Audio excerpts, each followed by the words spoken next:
पृष्ठ संख्या 67, पाठ 9। चिड़िया की बच्ची। माधवदास ने अपनी संगमरमर की नई कोठी बनवाई है। उसके सामने बहुत सुहावना बागीचा भी लगवाया है।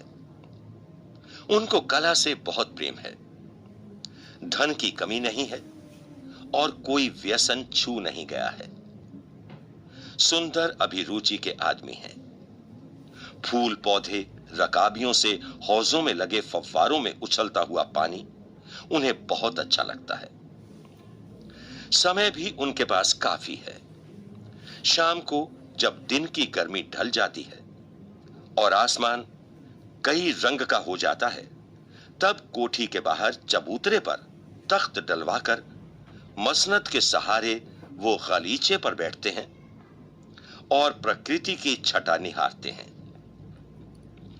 इनमें मानो उनके मन को तृप्ति मिलती है। मित्र हुए तो उनसे विनोद चर्चा करते हैं, नहीं तो पास रखे हुए फर्शी हुक्के की सटक को मुंह में दिए ख्याल ही ख्याल में संध्या को स्वप्न की भांति गुजार देते हैं। आज कुछ कुछ बादल थे।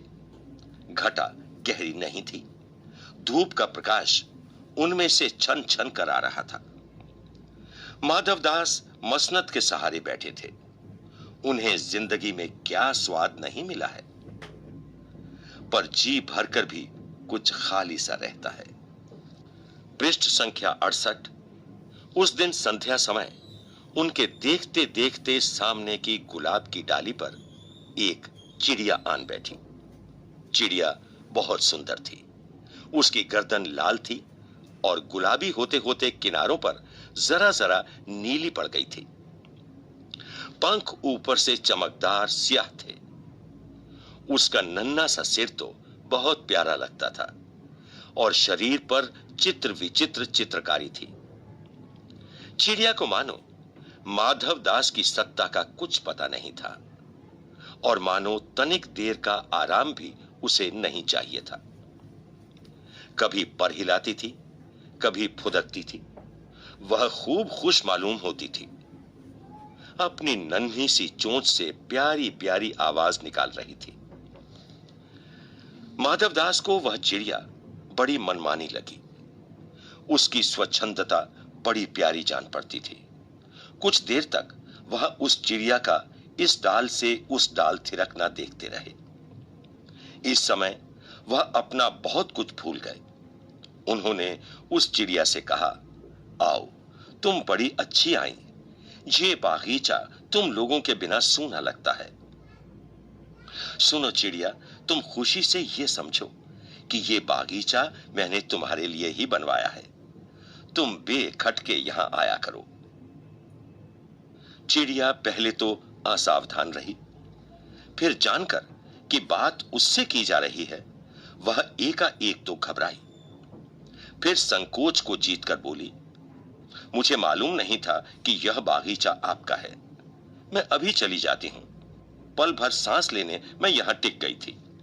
माधवदास ने कहा, हां, बागीचा तो मेरा है। यह संगमरमर की कोठी भी मेरी है। लेकिन इस सब को तुम अपना भी समझ सकती हो। सब कुछ तुम्हारा है। तुम कैसी भोली हो, कैसी प्यारी हो। जाओ नहीं, बैठो। मेरा मन तुमसे बहुत खुश होता है। चिड़िया बहुत कुछ सकुचा गई। उसे बोध हुआ कि यह उससे गलती तो नहीं हुई कि वह यहां बैठ गई है। उसका थिरकना रुक गया। भयभीत सी वह बोली, मैं थक कर यहां बैठ गई थी। मैं अभी चली जाऊंगी। बागीचा आपका है, मुझे माफ करें।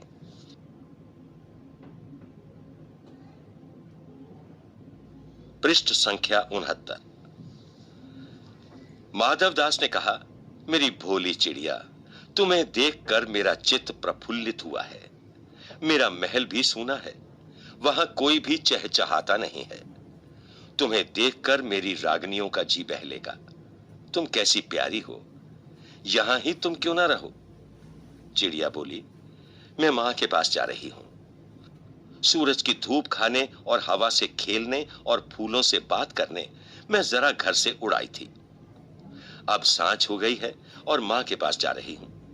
अभी अभी मैं चली जा रही हूं, आप सोच ना करें।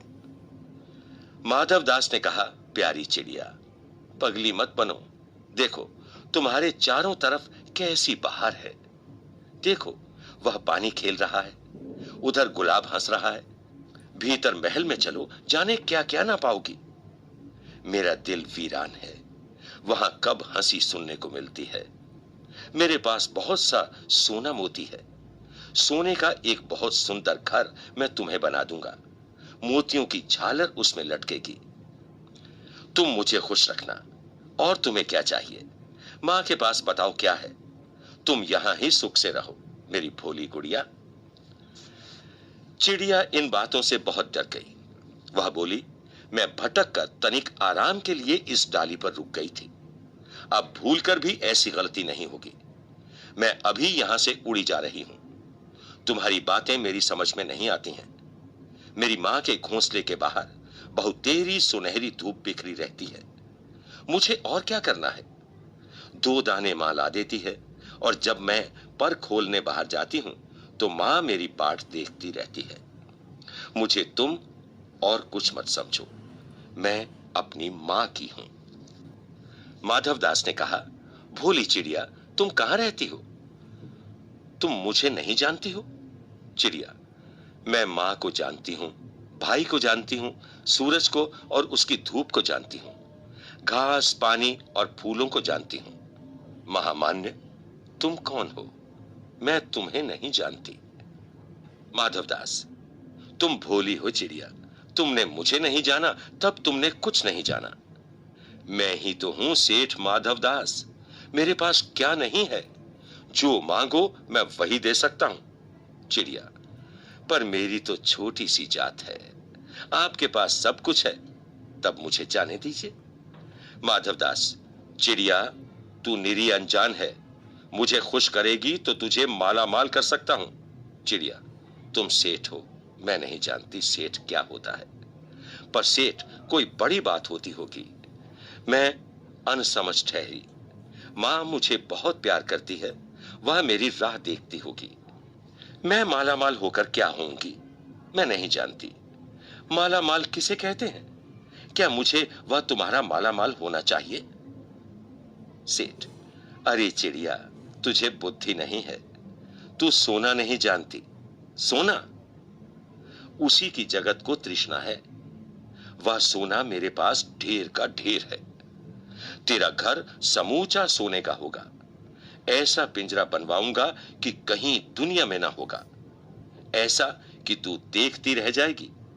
तू उसके भीतर थिरक फुदक कर मुझे खुश करियो, तेरा भाग्य खुल जाएगा।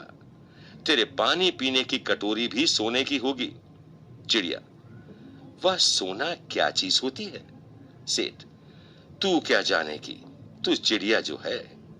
सोने का मूल्य सीखने के लिए तुझे बहुत सीखना है। बस यह जान ले कि सेठ माधवदास तुझसे बात कर रहा है। जिससे मैं बात तक कर लेता हूं, उसकी किस्मत खुल जाती है।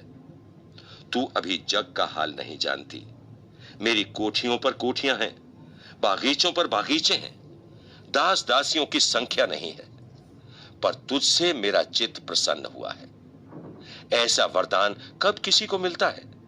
रे चिड़िया, तू इस बात को समझती क्यों नहीं? पृष्ठ संख्या 71। चिड़िया, सेठ, मैं नादान हूं, मैं कुछ समझती नहीं। मुझे देर हो रही है, मां मेरी बाट देखती होगी। सेठ, ठहर ठहर, इस अपने पास के फूल को तूने देखा? यह एक है। ऐसे अनगिनत फूल हैं, ऐसे अनगिनत फूल मेरे बागीचों में हैं। वे भांति भांति के रंग के हैं, तरह तरह की उनकी खुशबू है। चिड़िया, तैने मेरा चित्त प्रसन्न किया है और वे सब फूल तेरे लिए खिला करेंगे। वहां घोंसले में तेरी मां है, पर मां क्या है? इस बहार के सामने तेरी मां क्या है? वहां तेरे घोंसले में कुछ भी तो नहीं है। तू अपने को नहीं देखती? कैसी सुंदर तेरी गर्दन, कैसी रंगीन देह। तू अपने मूल्य को क्यों नहीं देखती? मैं तुझे सोने से मढ़कर तेरे मूल्य को चमका दूंगा। तैने मेरे चित्त को प्रसन्न किया है, तू मत जा, यहीं रह। चिड़िया, सेठ, मैं अपने को नहीं जानती, इतना जानती हूं कि मां मेरी मां है और मुझे यहां देर हो रही है। सेठ, मुझे रात मत करो, रात में अंधेरा बहुत हो जाता है और मैं राह भूल जाऊंगी। सेठ ने कहा, अच्छा चिड़िया, जाती हो तो जाओ, पर इस बागीचे को अपना ही समझो, तुम बड़ी सुंदर हो। यह कहने के साथ ही सेठ ने एक बटन दबा दिया। उसके दबने से दूर कोठी के अंदर आवाज हुई, जिसे सुनकर एक दास झटपट भागकर बाहर आया। यह सब क्षण भर में हो गया और चिड़िया कुछ भी नहीं समझी। सेठ कहते रहे, तुम अभी मां के पास जाओ, मां बाट देखती होगी। पर कल आओगी ना? कल आना, परसों आना, रोज आना। यह कहते कहते दास को सेठ ने इशारा कर दिया और वह चिड़िया को पकड़ने के जतन में चला। पृष्ठ संख्या 72। सेठ कहते रहे, सच तुम बड़ी सुंदर लगती हो। तुम्हारे भाई बहन हैं? कितने भाई बहन हैं? कितने भाई बहन हैं? चिड़िया, 2 बहन 1 भाई, पर मुझे देर हो रही है। हाँ हाँ जाना, अभी तो उजेला है, 2 बहन 1 भाई है, बड़ी अच्छी बात है। पर चिड़िया के मन के भीतर जाने क्यों चैन नहीं था। वह चौकन्नी हो चारों ओर देखती थी। उसने कहा, सेठ, मुझे देर हो रही है। सेठ ने कहा, देर अभी कहां, अभी उजेला है। मेरी प्यारी चिड़िया, तुम अपने घर का इतने और हाल सुनाओ, भय मत करो।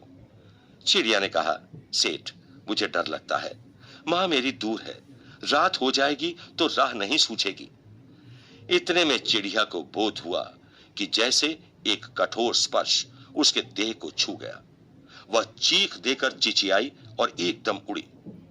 नौकर के फैले हुए पंजे में वह आकर भी नहीं आ सकी।